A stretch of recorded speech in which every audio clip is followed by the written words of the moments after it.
क्या आप बूंदी रायता का स्वाद लेना चाहते हैं? ये बूंदी रायता इतना स्वादिष्ट है कि आप इसे बार बार बनाना चाहेंगे। आज ही सीखें बूंदी रायता बनाना और अपनी गर्मियों को बनाएं यादगार। ये बूंदी रायता पारंपरिक तरीके से बनाई गई है। इसमें कोई भी मिलावटी पदार्थ नहीं है। बूंदी रायता बच्चों से लेकर बड़ों तक सभी को पसंद आएगा। इस बूंदी रायते को आप किसी भी फूड के साथ सर्व कर सकते हैं।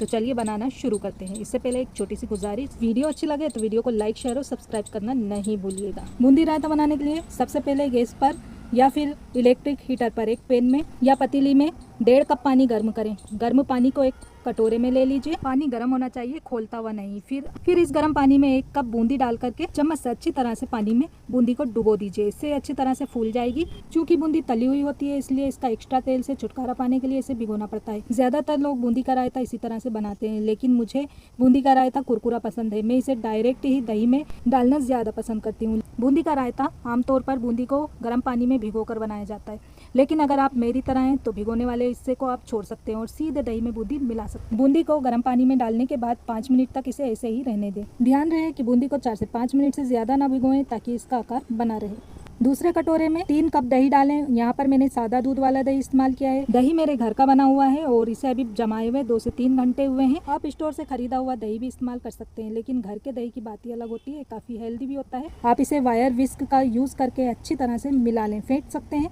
दही को पतला करने के लिए आप इसमें ज़रूरत के हिसाब से पानी डालें। यहाँ पर मैंने इसमें 1 कप दही का ही पानी डाला है। घर पर बने दही का यूज़ करने पर इसकी ज़रूरत नहीं होती है, लेकिन स्टोर से खरीदा गया दही आमतौर पर गाढ़ा होता है। रायते की स्थिरता को अपनी इच्छा के अनुसार आप मिला सकते हैं। दही को विस्कर से आप जितना देर तक फेंटेंगे ना, उतना ये मलाईदार, गाढ़ा और चिकना बनेगा। एक बात का और ध्यान रखें कि दही खट्टा ना हो। दही ठंडा या कमरे के टेम्परेचर पर हो सकता है। दही को अच्छी तरह से फेंट लेने के बाद इसमें हम सूखे मसाले पाउडर डालेंगे। पिसी हुई चीनी आधा चाय का चमचा, स्वाद अनुसार काला नमक, यहाँ पर मैं 1/4 चाय का चमचा डाल रही हूँ। सादा नमक मैं इसमें ऐड नहीं कर रही हूँ। आप चाहें तो अपने स्वाद अनुसार इसमें सादा नमक डाल सकते हैं। मुझे इसमें सेंधे नमक का टेस्ट ज्यादा अच्छा लगता है। 1/4 चाय का चमचा इसमें हम डाल देंगे काली मिर्च का पाउडर और 1 चाय का चमचा इसमें भरकर हम डाल देंगे भुना हुआ जीरा पाउडर। सादे जीरे को भूनकर और बारीक पीस लीजिए। अब इन सब चीज़ों को हम चमचे से अच्छी तरह से मिला देंगे। दही की कंसिस्टेंसी आप अपने हिसाब से एडजस्ट कर सकते हैं, जितना गाढ़ा पतला आपने रखना है। मेरे पास दही का पानी बचा हुआ रखा है, तो यही पानी मैं इसमें डाल करके अच्छे से मिक्स करूंगी। और आप देख पा रहे होंगे ये एकदम परफेक्ट कंसिस्टेंसी है मेरे हिसाब से रायते की। आप चाहें इसे और गाढ़ा भी रख सकते हैं। बूंदी के रायते को आप फ्रिज में रखकर ठंडा या फिर कमरे के टेम्परेचर पर भी सर्व कर सकते हैं। मुझे ये ठंडा बहुत पसंद है।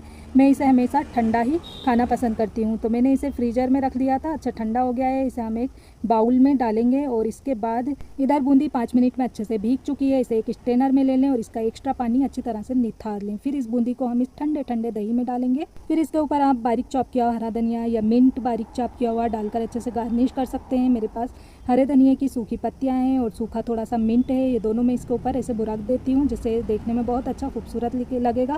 साथ ही टेस्ट भी बहुत अच्छा आता है इसका। इस रायते को बनाने के लिए आप सादी या नमकीन बूंदी का इस्तेमाल कर सकते हैं। बाजार में 2 तरह की बूंदी मिलती है, एक मसाला बूंदी, एक सादी बूंदी। मैंने सादी वाली बूंदी ली है। थोड़ा तीखा रायता बनाने के लिए इसमें कुछ बारीक कटी हुई मिर्च डाल सकते हैं। लाल मिर्च पाउडर थोड़ा सा आप बुरक सकते हैं। आप चाहें तो हरी मिर्च और लाल मिर्च पाउडर दोनों भी डाल सकते हैं। आप अपने स्वाद अनुसार पिसे हुए मसालों को छोड़ सकते हैं या बदल सकते हैं। भुना हुआ जीरा पाउडर इस्तेमाल करने की कोशिश ज़रूर कीजिए, क्योंकि ये रायते को एक अच्छी मिट्टी जैसी या अखरोट जैसी सुगंध और टेस्ट देता है। बहुत मज़ेदार लगता है इससे रायते की रेसिपी पसंद आई तो प्लीज़ वीडियो को लाइक, शेयर और सब्सक्राइब करना नहीं भूलिएगा।